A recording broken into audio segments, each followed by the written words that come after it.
мир был совершенно другой. И за Гитлера воевали французы, и за Гитлера кто только не воевал, да и за Сталина кто только не воевал. Это все. А почему, как ты думаешь, события тех лет совершенно иной реальности. Совершенно, когда мир жил между двумя вот этими тираниями, и народы жили между двумя тираниями, и происходило бог знает что, почему это переносится на сейчас, почему сейчас столько копий ломается вокруг вопросов коллаборационизма, вокруг вопросов УПА, вот вокруг вопросов там столкновений поляков с украинцами, вокруг вопросов Холокоста в те годы. Именно не то, что воспринимается как информация и как повод для того, чтобы почтить память этих людей, да, а именно в политику это имплементируется. Как с этим бороться? Что с этим делать? Зачем это все? По моему убеждению, война начинается в головах людей.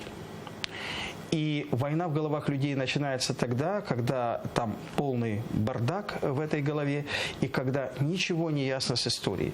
Кроме того, когда есть болезнь под названием имперское величие, под названием величие именно моего народа по сравнению с другими, когда есть вот этот национальный этнический эгоизм, вот мы великие, остальные нет, мы пострадали больше, остальные нет, мы справедливы, остальные нет. Вообще это начинается вот с таких психологических моментов, когда наши это партизаны, а их диверсанты. Наши это разведчики, а их шпионы. Вот. Если ты помнишь, по-моему, во время перестрелки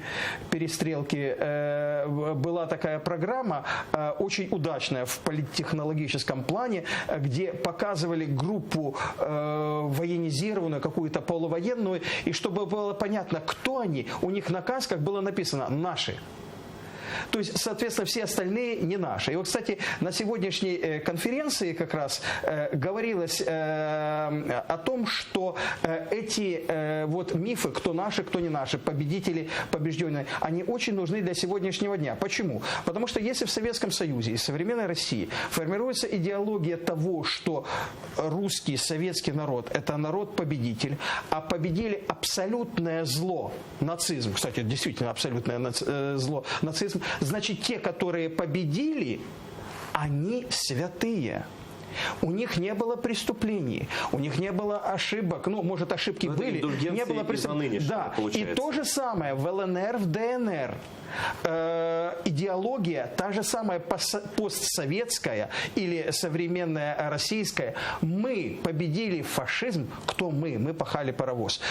Мы, значит, победители. Значит, если мы против укрофашистов, там, против жидобандеровцев, я не знаю еще против кого, то мы правы, они нет. Мы спасаем от фашистов. Я помню, в 2014 году у меня был последний тогда семинар до освобождения Луганска и Донецка, это был последний, на территории Луганской области. Я пошел посмотреть на эти баррикады в районе СБУ и так далее. Мы проводили семинары по истории, и мы их проводим по всей Украине. Вот, естественно, было Луганщина. Я смотрю эти баррикады. Ну, со мной была киевлянка Рая Евтушенко, она работает в Министерстве образования. Значит, она смеялась. Почему? Потому что смешные баррикады. Там полметра какие-то там сооружения, а в Киеве на Майдане стояли 6-метровые баррикады. Ну, да. И ходят люди, и вот я подхожу. Если моя жена узнала бы тогда, она бы меня убила. Но есть такое, это как мама моя когда-то говорила, если, Игорь, ты будешь плавать и утонешь, я тебя убью. Так вот, я подхожу к этому боевику, значит, на этих баррикадах, и говорю, слышишь, а что происходит? Чего ты здесь стоишь? Как чего? Ты знаешь, вот бандеровцы, они врываются в город, они убивают людей. Я говорю, кто? Кого убивают? А ты знаешь, что 2 дня назад вот на окраине города человека убили? Я говорю, кто? Как кто? Бандеровцы. Я говорю, а ты их видел? Да нет, ну не видел, но они есть и прочее, прочее. Они фашисты. А мы же, понимаешь, нас заставляют говорить на украинском языке. Я говорю, кто тебя заставляет конкретно? Ты назовешь человека? Но человек смотрит вот эти вот совино-стеклянными глазами, он ничего не видит. И я говорю, вообще-то я видел бандеровцев. Где? Я говорю, в зеркало. Вот похож я на бандеровца или на жидова? Да. Нет, на самом деле, во-первых, он был ниже меня ростом.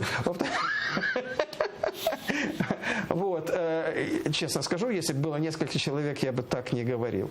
Вот, и было жутко от того, что человек зомбирован той информацией, которая Вот интересно,